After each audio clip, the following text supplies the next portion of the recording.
మీరు గేమర్ అయితే మీ perfect gaming సెటప్ని మీరు ఊహించి ఉంటారు. పెద్ద డిస్ప్లే, లౌడ్ ఇమ్మర్సివ్ సౌండ్, మంచి లైటింగ్ మరియు మీరు ఏ గేమ్ వేసినా రన్ చేయగల శక్తి.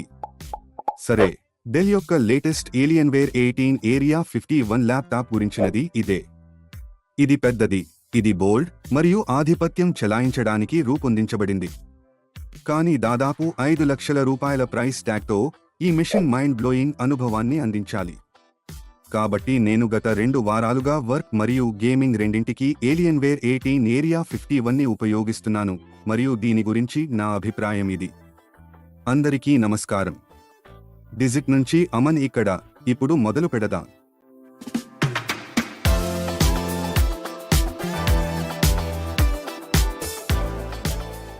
డిజైన్తో ప్రారంభిద్దాం.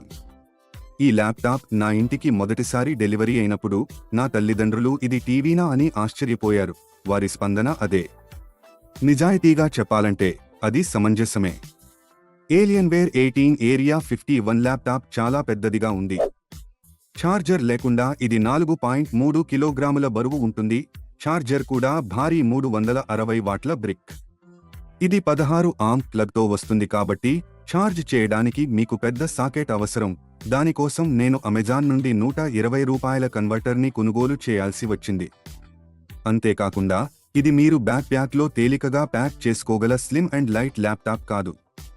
నమ్మండి, నా దగ్గర చాలా పెద్ద బ్యాక్ ప్యాక్ ఉంది, కానీ ఈ మెషీన్ను పట్టించడానికి అది కూడా సరిపోలేదు.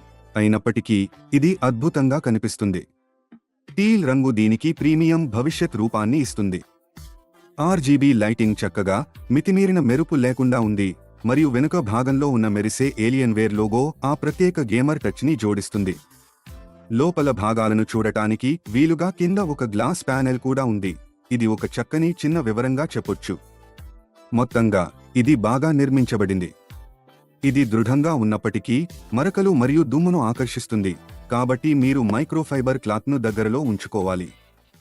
ఏరియా 51 ల్యాప్టాప్లోని డిస్ప్లే నేను ఏ గేమింగ్ మెషిన్లో చూసిన వాటిలో అత్యుత్తమమైనది. మీకు భారీ 18 అంగుళాల WQXGA డిస్ప్లే లభిస్తుంది. ఇది ప్రకాశవంతంగా, షార్ప్గా మరియు 300 హెర్ట్జ్ రిఫ్రెష్ రేట్, 500 నిట్స్ బ్రైట్నెస్తో చాలా వేగంగా ఉంటుంది. చూడటానికి రంగులు అతిగా కనిపించకుండా చాలా అందంగా మెరుస్తున్నాయి మరియు 130% sRGB మరియు 99.4% DCI-P3 కవరేజ్ కారణంగా ఇది గేమింగ్ అలాగే కంటెంట్ క్రియేషన్ రెండింటికి చాలా బాగుంది. పరీక్షల సమయంలో ఇది సగటున 2.4 డెల్టా-ఈని చూపింది, అంటే రంగు ఖచ్చితత్వం చాలా పర్ఫెక్ట్గా ఉంది. ఇది MSI టైటాన్ GT77HX మరియు ఏసర్ ప్రిడేటర్ PH31555S వంటి కొన్ని ప్రత్యర్థుల కంటే కూడా మెరుగ్గా ఉంది. నేను దీనిపై చాలా గేమ్స్ ఆడాను. ఫోటో హారిజన్ 5 అద్భుతంగా కనిపించింది మరియు సైలెంట్ హిల్ F దాని వివరాలతో చాలా భయానకంగా ఉంది. ప్రకాశవంతమైన వెలుతురులో కూడా నాకు కనిపించడంలో ఎలాంటి సమస్యలు రాలేదు. లీనమయ్యే విజువల్స్ ఇష్టపడే గేమర్లకు ఇది ఒక అద్భుతమైన అనుభూతినిస్తుంది. కీబోర్డ్ మరియు సౌండ్కి వస్తే, ఏరియా 51లో మెకానికల్ కీబోర్డ్ ఉంది. దీని టాక్టైల్ క్లిక్కీ ఫీల్ మీకు చాలా నచ్చుతుంది. దీనిపై టైపింగ్ చేయడం సరదాగా ఉంటుంది. గేమింగ్ కూడా చాలా తేలిక. ఎక్కువసేపు వాడినా కీలు స్పందించేలా సౌకర్యవంతంగా ఉంటాయి. AI అసిస్టెంట్ను ట్రిగ్గర్ చేయడానికి ప్రత్యేక కోపైలట్ కీతో పాటు పర్ఫార్మెన్స్ మోడ్లు, screen brightness, back lighting controls కోసం షార్ట్కట్లు కూడా ఉన్నాయి. బ్యాక్ లైటింగ్ గురించి చెప్పాలంటే కీబోర్డ్ మొత్తాన్ని ఏలియన్వేర్ కమాండ్ సెంటర్ ద్వారా కస్టమైజ్ చేయవచ్చు. మీరు టచ్ చేసినప్పుడు టచ్ ప్యాడ్ కూడా వెలుగుతుంది. టచ్ ప్యాడ్ చిన్నదే అయినా చాలా ఖచ్చితమైనది. సౌండ్ విషయానికి వస్తే ఇది చాలా లౌడ్గా ఉంటుంది. ఇది డాల్బీ అట్మాస్తో ట్యూన్ చేయబడిన డ్యూయల్ 2 వాట్ వూఫర్లు మరియు డ్యూయల్ 2 వాట్ ట్వీటర్లను కలిగి ఉంది. కాబట్టి మీరు షూటర్లు, రేసింగ్ గేమ్లు లేదా హారర్ టైటిల్స్ ఆడుతున్నా ఆడియో చాలా గొప్పగా, పూర్తి అనుభూతిని ఇస్తుంది. ఖచ్చితంగా ఇది మంచి హెడ్సెట్ను భర్తీ చేయదు, కానీ ల్యాప్టాప్కు మాత్రం సౌండ్ క్వాలిటీ అద్భుతంగా ఉంటుంది. ఇప్పుడు అసలు ప్రశ్న, ఇది నిజమైన గేమింగ్లో ఎలా పనిచేస్తుంది? సరే, Alienware 18 area 51 laptop Intel core ultra 9 ప్రాసెసర్తో ఎన్విడియా సరికొత్త RTX 5090 ల్యాప్టాప్తో వస్తుంది. మీరు ఊహించినట్లే దీంట్లో ఖచ్చితంగా మీరు ఏ గేమ్ వేసినా అలవోకగా ఆడగలరు. వివిధ గేమ్స్లో నాకు వచ్చిన ఫ్రేమ్ రేట్స్ని ఇప్పుడు చూద్దాం. 2K రెజల్యూషన్లో అల్ట్రా నైట్మేర్ సెట్టింగ్స్లో డూమ్ ది డార్క్ ఏజెస్ నాకు 115 నుండి 130 FPS మధ్య ఇచ్చింది. DLSSతో 1080pకి తగ్గించినప్పుడు అది 450 FPSకి పైగా పెరిగింది. ఇంకా మీడియం సెట్టింగ్స్లో 560 FPSకి చేరింది. ఎక్కడా స్టట్టర్స్ లేవు. Monster Hunter Wilds 1080p high సెట్టింగ్స్లో 180 FPS, 2K అల్ట్రాలో 150 FPS అందించింది. మళ్ళీ ఎక్కడా ఇబ్బందులు లేకుండా గేమ్ ప్లే అంతటా స్మూత్గా సాగింది. Horizon Forbidden West 1080p high గ్రాఫిక్స్లో 250 FPS ఇచ్చింది. మీడియం సెట్టింగ్స్లో 315 FPSకి చేరుకుంది. ఇంకా 2K అల్ట్రాలో ఇది 170 నుండి 200 FPS మధ్య ఉంది. ఫోర్జా హారిజోన్ 5 1080p హైలో 450 FPSకి చేరింది. ఇంకా ఎక్స్ట్రీమ్ సెట్టింగ్స్లో కూడా 250 FPS అందించింది. Silent Hill F 2K high సెట్టింగ్స్లో 85 FPS, 1080p హైలో 120 FPS అందించింది. ఇది ఆడేందుకు చాలా బాగుంటుంది. లీనం అవ్వడానికి అద్భుతంగా ఉంది. The Witcher 3 2K ultra high సెట్టింగ్స్లో 130 FPS, ఇంకా 1080p హై సెట్టింగ్స్లో 230 FPSతో రన్ అయ్యింది. ఇది నేను ఒక ల్యాప్టాప్లో చూసిన అత్యంత వివరమైన, కళ్లకు ఇంపుగా ఉండే అనుభవాలలో ఒకటి. చివరగా పోటీపడే ఆటగాళ్లకు ఇది ఒక బీస్ట్. వలోరెంట్లో నేను హై సెట్టింగ్స్లో 540 FPS, ఇంకా మీడియం సెట్టింగ్స్లో దాదాపు 700 FPS పొందాను. 2K రెజల్యూషన్లో కూడా ఇది 400 నుండి 600 FPS మధ్య ఉంది. ప్రాథమికంగా మీరు ఏ గేమ్ వేసినా ఇది అలవోకగా ఆడుతుంది. ఇప్పుడు బెంచ్మార్క్ల విషయానికి వస్తే ఏలియన్వేర్ 18 ఏరియా 51 PC మార్క్ 10 ఎక్స్టెండెడ్లో 11,518 స్కోర్ చేసింది. ఇంకా గేమింగ్ పర్ఫార్మెన్స్లో భారీగా 28,798 పాయింట్లు సాధించింది. సినీ బెంచ్లో 36,928 స్కోర్ చేసింది మరియు సింగిల్ కోర్లో 2,235. గీక్ బెంచ్ 6 21,469ని చూపించింది.